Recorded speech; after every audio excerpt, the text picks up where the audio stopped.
In this quick tutorial, I'm going to show you how to change color in Photopea. Let's begin. Okay, so I have a picture of a red car here and I want to change it to a different color. Simply head over to the bottom and then look for something which says New Adjustment Layer. Head over to the middle and select Hue/Saturation.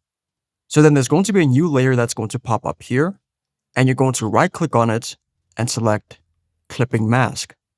So this is the layer that we're worried about right now, Hue/Saturation.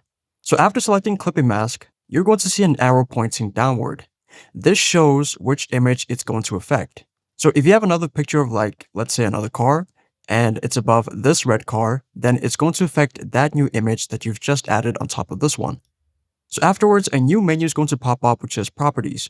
So where it says Range, select the drop-down option, and I'm going to select red because the car is red.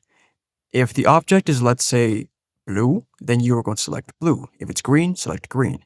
But let's say that it's a different color and it's not listed here. Then choose the color closest to it. So let's say that it's orange, then it's most likely going to be red. So then you're going to select red. Once you're done, head over to the bottom and look for something which says Sample Hue. Select this option, then move to the image and click on the red part. So where it says Hue, simply just drag it. And you'll notice that the picture or the object is going to change color. I hope this video was helpful for you, and I'll see you in the next one.